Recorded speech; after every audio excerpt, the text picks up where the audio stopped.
नमस्कार, मैं हूं दीपाली राणा। आप देख रहे हैं कमोडिटी स्पेशल। दरअसल रूस यूक्रेन जंग के बीच कमोडिटी मार्केट में जोरदार रैली के बाद मुनाफ वसूली भी देखने को मिली है। पिछले 2 हफ्ते से हम कमोडिटीज में आपके लिए वॉर टाइम स्ट्रैटेजी बना रहे हैं और इन दोनों हफ्तों में हमारे एक्सपर्ट्स के दिए लगातार जो ज्यादातर टारगेट्स थे वो हासिल भी हुए हैं। उम्मीद है कि आपने इसका फायदा जरूर उठाया होगा। आज भी अपने खास शो वॉर टाइम स्ट्रैटेजी में गोल्ड सिल्वर के साथ क्रूड और बेस मेटल्स पर विस्तार से चर्चा करेंगे और आपके लिए स्ट्रैटेजी बनाने की कोशिश करेंगे। तो शुरुआत करते हैं इस खास शो की, वॉर टाइम स्ट्रैटेजी की। और हमारे साथ इस शो में धन.co के डायरेक्टर जयप्रकाश गुप्ता मौजूद है, पृथ्वी फिनमार्ट के डायरेक्टर मनोज जैन है और केडिया कमोडिटीज के अजय केडिया हमारे साथ बने हुए हैं। सभी का स्वागत है इस शो में। और पर्पज इस शो के जरिए हमारा यही है कि हम व्यूअर्स को सेंस दे सकें कि शॉर्ट टर्म हो या फिर मीडियम टर्म हो या लॉन्ग टर्म आउटलुक हो, जो ये कमोडिटीज हैं नॉन एग्री स्पेस की, ये कैसे आगे जाते हुए परफॉर्म कर सकती हैं, ताकि वो एक स्ट्रैटेजी अपनी बना सकें ट्रेडिंग के हिसाब से, पोजीशनल पर्सपेक्टिव से और साथ ही लॉन्ग टर्म रणनीति पर। तो हमने काफी एक्शन देखा है, फिर चाहे वो कच्चा तेल हो, सोना चांदी हो या फिर बेस मेटल्स ही क्यों ना हो। लेकिन शुरुआत आज हम गोल्ड सिल्वर के साथ करेंगे, क्योंकि हमने देखा है कि सोना 53,000 के आसपास बना हुआ है। अब तो ऑल टाइम हाईस का भी जिक्र होने लगा है कि हम 55,000 या फिर 55,000 से 60,000 तक के लेवल्स दिवाली तक एक्सपेक्ट कर सकते हैं। कई सारे फैक्टर्स हैं। सेफ हेवन बाइंग तो है ही, रूस यूक्रेन की जो टेंशन है वो थोड़ी नरम जरूर पड़ी है लेकिन पूरी तरीके से सॉर्ट नहीं है। यूएस बॉन्ड यील्ड में जो कमजोरी बनी है उससे हालांकि थोड़ा दबाव हमने आते हुए देखा। तो सवाल ये है कि अब यहां से क्या आपका आउटलुक होना चाहिए। सबसे पहले अगर आप परफॉर्मेंस भी देखेंगे इन कमोडिटीज के रिटर्न्स के हिसाब से, तो आपकी स्क्रीन पर है 1 महीने में 12% तक के रिटर्न्स हमने सिल्वर की ओर से आते हुए देखे हैं। 1 हफ्ते में 3% के रिटर्न डिलीवर किए हैं और YTD यानी इस साल की शुरुआत से भी 13% के रिटर्न ही आते हुए देखे हैं। सिमिलरली गोल्ड 8% के रिटर्न महज 1 महीने में देकर गया है। जय के पास चलते हैं सबसे पहले। जय बताइए, पहले तो गोल्ड को लेकर पहले हम शॉर्ट टर्म पर फोकस करते हैं, क्योंकि बहुत सारे व्यूअर्स ये जानना चाहते हैं। इनफैक्ट ये इंपॉर्टेंट सिर्फ ट्रेडर्स के लिए नहीं है, बल्कि कोई फिजिकल फॉर्म में भी बाइंग करना चाहता है उनके लिए भी बहुत जरूरी है कि 1-2 दिन नहीं, अगर 1 हफ्ते 2 हफ्ते के पर्सपेक्टिव से देखें तो गोल्ड सिल्वर के प्राइसेस आप किस डायरेक्शन में जाते हुए देखते हैं, क्या व्यू है इन स्तरों से? जी दीपाली, देखिए जो हम लोगों ने नीजर्क रिएक्शन देखा था पिछले 1 वीक से, जिसमें पूरे साल का टारगेट आई थिंक मार्च में ही अचीव हो गया गोल्ड का, तो एक नीजर्क रिएक्शन था, प्राइसेस में जबरदस्त उछाल देखने को मिला। लेकिन अब जैसे जैसे यहाँ पे थोड़ा सा संभावना ये बन रहा है कि शायद सीज फायर हो जाए और ये जो वॉर और अटैक वाला सिनेरियो है इसको नॉर्मलाइज हो जाए, तो यहाँ पे ऑब्वियसली यहाँ पे भाव में करेक्शन देखने को मिलेगा। स्पेशली गोल्ड की बात करें तो मुझे लगता है 1950-1940 डॉलर है जो फिर से देखने को मिल सकता है। अगर जो नेक्स्ट बाउंस है वो बाकी कंसर्न्स पे आएंगे, जैसे यूएस में इन्फ्लेशन इतने हायर लेवल्स पे हैं, दूसरी तरफ यहाँ पे फेड का अगर इंटरेस्ट रेट बढ़ता है, कल हम लोगों ने देखा कि ईसीबी की तरफ से भी बहुत ही इस तरह के कमेंट्स आए कि वो भी अपने बॉन्ड बाइंग प्रोग्राम को रिवर्स करना चाहता है। तो थोड़ा सा टाइटनिंग अगर बढ़ता है और इन्फ्लेशन लेवल्स हाई रहते हैं तो फिर से यहाँ पे गोल्ड की तरफ बाइंग का रुझान बढ़ेगा। लेकिन बिल्कुल अभी वॉर वाला सिनेरियो अगर टल जाता है तो यहाँ पे एक करेक्शन देखने को मिलेगा। कोई भी लॉन्ग टर्म इन्वेस्टर है उसे बहुत जल्दबाजी नहीं करनी चाहिए। मुझे लगता है 52,500 के आसपास अगर गोल्ड मिलता है तो वो एक बेहतर लेवल है एंट्री करने के लिए, चाहे लॉन्ग टर्म इन्वेस्टमेंट पर्सपेक्टिव से। हालांकि अगर हम पूरे साल का व्यू लेके चले तो काफी सारी चिंताएं हैं। यहाँ पे यूएस का फिस्कल डेफिसिट एकदम ओवर द रूफ है, इन्फ्लेशन बहुत बड़ा कंसर्न है, और जिस हिसाब से यहाँ पे क्रूड ऑयल के प्राइसेस बढ़े, आने वाले समय में यहाँ पे महंगाई और बढ़ सकती है ग्लोबली, जिससे inflation rate across the globe यहाँ पे हायर साइड रहेगा। तो ये सारे फैक्टर्स हैं जो गोल्ड को सपोर्ट करेंगे। तो ओवरऑल पूरे साल का व्यू रखें तो मुझे लगता है अभी भी 57-58 हजार तक का लेवल पॉसिबल है। लेकिन शॉर्ट टर्म में मुझे लगता है भाव में थोड़ा करेक्शन देखने को मिल सकता है, तो सही मौके का इंतजार करें यहाँ पे फिर से एंट्री करने के लिए।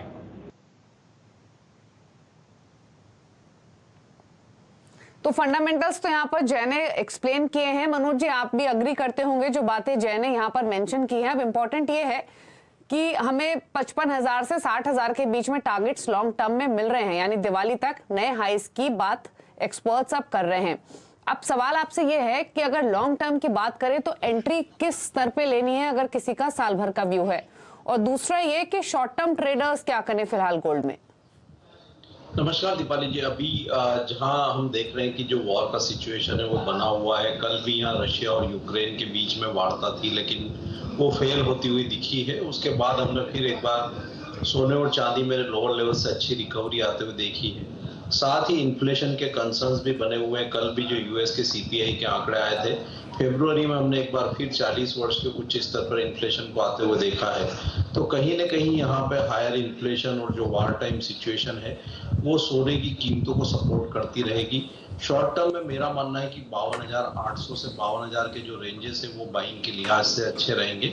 जो शॉर्ट टर्म के निवेशक हैं वो 50,800 का स्टॉप लॉस लगाकर यहाँ 52,800 से 52,000 की रेंज में जो है बाइंग कर सकते हैं शॉर्ट टू मीडियम टर्म के निवेशक। ऊपर में हमारा मानना है कि 55,000 से 56,200 तक के जो लेवल्स है वो शॉर्ट टू मीडियम टर्म में देखने को मिल सकते हैं। मतलब 1 से 2 महीने की अवधि अगर मैं बात करूं। लंबी अवधि के जो निवेशक हैं थोड़ा सा डिप का वेट करना चाहिए। कहीं भी 50,800 से 51,000 या 50,000 के रेंजेस में अगर भाव आते हैं तो वो लंबी अवधि के निवेशकों के लिए निवेश के लिहाज से काफी अच्छे लेवल्स होंगे। लंबी अवधि के जो निवेशक है उनको 49,500 के नीचे का एक स्टॉप लॉस यहाँ बनाकर चलना चाहिए। 6 महीने से साल भर की अवधि की अगर बात करूं तो मेरा मानना है कि 60,000 जो है वो भारतीय बाजारों में, इंटरनेशनल मार्केट में 2200 से $2,250 तक के लेवल्स भी जो है देखने को मिल सकते हैं। तो यहाँ पे ओवरऑल ट्रेंड पॉजिटिव है। जब भी बड़े डिप्स आते हैं तो उनको एक निवेश के रूप में देखा जाना चाहिए। शॉर्ट टू मीडियम टर्म में भी यहाँ पे अच्छी संभावनाएं बन रही है और लंबी अवधि में यहाँ फिर एक बार बेहतर रिटर्न बनते हुए दिख रहे हैं दीपाली। ठीक है, तो यानी शॉर्ट टर्म में थोड़ा ऊपर नीचे गोल्ड के भाव हो सकते हैं, डेवलपमेंट्स अनफोल्ड होंगी, लेकिन लॉन्ग टर्म में व्यू पॉजिटिव ही है।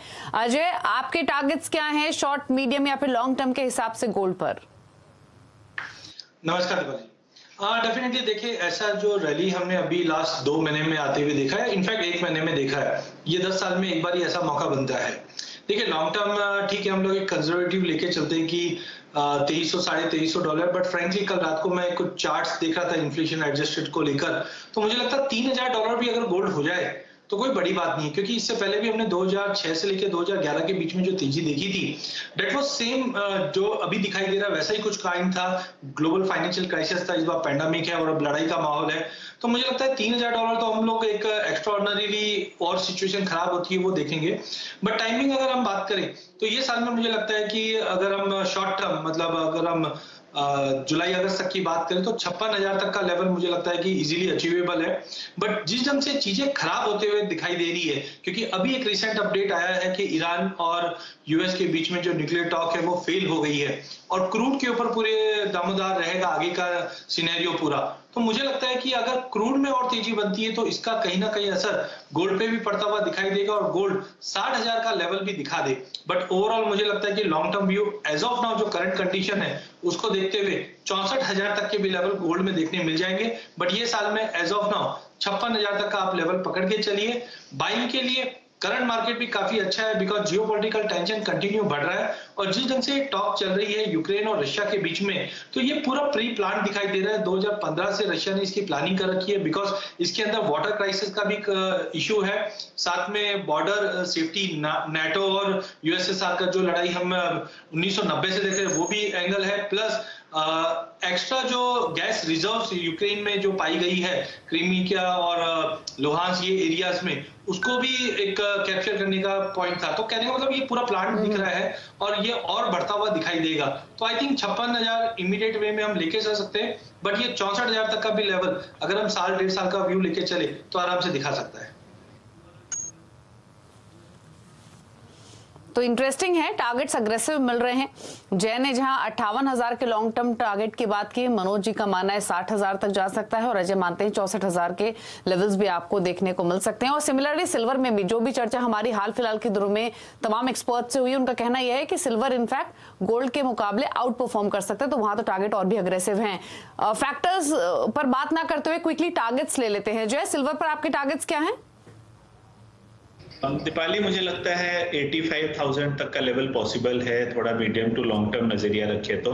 शॉर्ट टर्म में अगेन मुझे लगता है यहाँ पे थोड़ा सा डिप पॉसिबल है, बट एनीथिंग बिलो 69,000 एक अच्छा लेवल है यहाँ पे फिर से एंट्री करने के लिए। ठीक है, मनोज जी आपके टारगेट्स सिल्वर पर? मेरा मानना है कि यहाँ पे 68,500 से 67,000 के रेंजेस में जो यहाँ अक्यूमुलेट करना चाहिए सिल्वर में। 65,500 के नीचे का स्टॉप लॉस रख सकते हैं। शॉर्ट टू मीडियम टर्म में यहाँ 74 से 78,000 तक के जो लक्ष्य हैं वो देखने को मिल सकते हैं। लंबी अवधि में शायद यहाँ पे 80,000 के ऊपर भी जो है भाव जाते हुए दिखे। तो ओवरऑल ट्रेंड चांदी का भी पॉजिटिव है। डिप्स में यहाँ भी बाइंग की ही रणनीति बना के चलना चाहिए। तो ये टारगेट्स आपकी स्क्रीन पर इनफैक्ट लगातार रिफ्लेक्ट भी हो रहे हैं, तो आप नोट भी कर सकते हैं हमारे तीनों एक्सपर्ट्स के क्या सजेशन है गोल्ड और सिल्वर दोनों पर। आप क्विकली क्रूड की तरफ बढ़ जाते हैं। क्रूड में क्योंकि सबसे ज्यादा जहां पर हमने तेजी आते हुए देखी, रिटर्न्स आते हुए देखे, वो क्रूड था। 40 सालों की ऊंचाई पर यूएस में महंगाई दर है और महंगाई दर हमने बढ़ते हुए देखी है, एक ये फैक्टर है। दूसरी तरफ जियोपॉलिटिकल कैसे फर्दर अनफोल्ड होता है वो इंपॉर्टेंट है। अब एक इंपॉर्टेंट चीज है जो कि क्रूड के प्राइसेस को ड्राइव कर रही है, वो ये कि चारों तरफ से सप्लाई बढ़ाने की कोशिश की जा रही है, जिसके कारण हमने पिछले 2 दिनों में इंटरनेशनल मार्केट्स हो या फिर घरेलू बाजार हो, प्राइसेस ऊपरी स्तरों से हल्के होते हुए देखे हैं। अजय, संक्षेप में आपसे जानना चाहेंगे, ईरान वेनेजुएला से प्रतिबंध जल्द हटने की उम्मीद है, सप्लाई इंक्रीज होने के तमाम फैक्टर्स फिलहाल दिखाई दे रहे हैं। अब इंपॉर्टेंट यह है कि अब से कुछ दिन पहले तक भी एक्सपर्ट्स का मानना यह था कि बहुत करेक्ट होगा यहां से क्रूड, इसकी पॉसिबिलिटी नहीं है, $100 $105 के आसपास रह सकता है। अब आप बताइए नियर टर्म में क्या व्यू है, 100 के नीचे आएगा, आ सकता है या फिर नहीं, और लॉन्ग टर्म में कहां देखते हैं? देखिए, मुझे लगता है कि क्रूड में जब तक कोई पॉजिटिव स्टेटमेंट नहीं बनता तो जस्ट एक स्पेकुलेशन है। अभी रिसेंटली एक अपडेट आई है 2 मिनट पहले कि ईरान और यूएस की बात भी खटाई में है, तो मुझे नहीं लगता है जब तक 98 99 तक काफी स्ट्रॉन्ग सपोर्ट बन चुका है। हायर साइड में मुझे लगता है $155-56 तक जा सकता है, क्योंकि आप ये देखिए अगर प्रोडक्शन बढ़ता भी है तो it will take time, at least couple of months पूरा बढ़ना। वेनेजुएला है, ईरान है, इन पे ऑलरेडी सैंक्शंस की हिस्ट्री रही है, तो आई एम नॉट एक्सपेक्टिंग कि इमीडिएटली चेंज होगा। यूएस भी प्रोडक्शन बढ़ाएगा तो इट विल टेक टाइम। तो आई थिंक अपसाइड में डोमेस्टिक मार्केट पे 10,000 का लेवल दिखा दे, बट इंटरनेशनल में I am more bullish, because वहां पे मुझे लगता है कि एक जैसे स्क्वीज हमने पहले भी देखा, तो 156-160 का लेवल तो बैर मिनिमम दिखना चाहिए, बट डेवलपमेंट जो हो रहे हैं उसको बार बार में वॉच करना पड़ेगा। तो टाइमिंग मुझे लगता है 156-160 तक का लेवल हम ये साल में ही देख पाएंगे। तो आप मानते हैं $95 के आसपास एक बेस और ऊपर की तरफ $155 तक अंतरराष्ट्रीय बाजारों में ब्रेंट का भाव बेसिकली जा सकता है। M6 के टारगेट सजे के आपकी स्क्रीन पर है, बाकी एक्सपर्ट्स के भी आ रहे हैं। मनोज जी, क्विकली आपका व्यू क्या है क्रूड पर, शॉर्ट मीडियम लॉन्ग टर्म के हिसाब से? शॉर्ट टू मीडियम टर्म में यहाँ पे पॉजिटिव बना रहेगा, क्योंकि यहाँ पे रशिया की सप्लाई को लेकर के कंसर्न्स रहेंगे और जब तक अभी ईरान का डील नहीं होता है तो यहाँ सप्लाई पोजीशन काफी टाइट है और जिस तरह से जो डिमांड में बढ़त देखने को मिल रही है तो वो कंटिन्यू यहाँ कीमतों को सपोर्ट करती हुई नजर आएगी। WTI की कीमतें मेरा मानना है कि $125-130 जो है वो फिर शॉर्ट टू मीडियम टर्म में जा सकती है, लेकिन लंबी अवधि में ये सस्टेनेबल शायद तेजी ना रहे, क्योंकि कहीं ना कहीं ओपेक की तरफ से भी जो हमने देखा है कि उत्पादन में फरवरी मंथ में भी अच्छी बढ़त देखने को मिली थी और आगे भी अगर यहाँ पे प्राइसेस एलिवेटेड रहते हैं तो वहां से उत्पादन जो है बढ़ता हुआ दिख सकता है। यूएस की तरफ से उत्पादन में ऑलरेडी बढ़ोतरी देखने को मिल रही है और अगर यहाँ पे आने वाले समय में ईरान और बाकी वेनेजुएला वगैरह का भी ऑयल अगर आता है तो वो कहीं ना कहीं ऊपरी लेवल्स पर कीमतों में प्रेशर डालेगा। दूसरा हायर प्राइसेस पे जो एक डिमांड शॉक जो है वो भी देखने को मिल सकता है। तो शॉर्ट टू मीडियम टर्म में यहाँ जो है पॉजिटिव रहना चाहिए। शॉर्ट टर्म में मेरा मानना है कि 9,000 काफी अचीवेबल टारगेट है, और मीडियम टर्म की अगर बात करें तो 10,000 से 10,200 ये लेवल्स यहाँ टेस्ट हो सकते हैं। इसके ऊपर अगर कीमतें चलती भी है तो फिर मेरा मानना है कि यहाँ पे जो है कच्चे तेल में पोजीशन को अवॉइड करना चाहिए, क्योंकि काफी हायर प्राइसेस रहेंगे और फिर वहां पे कभी भी उत्पादन की खबरें बढ़ोतरी की आएगी तो एक शार्प जो है नी जर्क रिएक्शन भी देखने को मिलेगा। तो 10,200 एक अचीवेबल टारगेट है, वो लेवल आवे तो लंबी अवधि शॉर्ट टू मीडियम टर्म के जो भी निवेशक है वो अपनी लॉन्ग पोजीशन में मुनाफा वसूली की रणनीति रखें और हायर प्राइस पे फिर वहां पोजीशन बनाने से बचें। ठीक है, तो कोई बहुत करेक्शन तो एक्सपेक्टेड नहीं है। 9,000 के आसपास आप देख सकते हैं शॉर्ट टर्म में प्राइसेस को, और मीडियम टर्म में 10,000 प्लस लेवल्स एक्सपेक्टेड हैं। रुक रहे हैं इसी के साथ एक ब्रेक के लिए। ब्रेक के बाद फोकस रहेगा मेटल्स पर, जहां पर हमने काफी एक्शन देखा है, निकल, एल्यूमिनियम, कॉपर हो या फिर जिंक। करेंगे चर्चा एक छोटे से ब्रेक के बाद।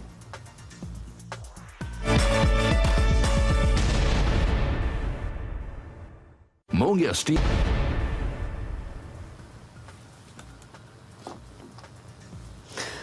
आप देख रहे हैं कमोडिटी वॉर टाइम स्ट्रैटेजी, और हमने ब्रेक में जाने से पहले चर्चा की क्रूड की और साथ ही सोने चांदी पर भी एक आउटलुक लिया। लेकिन अब फोकस करते हैं मेटल्स पर, जहां पर हमने एक तेजी तो बनते हुए देखी, all time highs, multi year highs भी आते हुए देखा, और उसके बाद ऊपरी स्तरों से प्रॉफिट टेकिंग भी। तो अब कहां आपको खरीदारी करनी है, कहां पिक्स आपको मिलेंगी, एक्सपर्ट से पूछ लेते हैं। जय, पहले बताइए मेटल्स पर क्या कौन से बेस मेटल्स है जो आपको अब ठीक लग रहे हैं?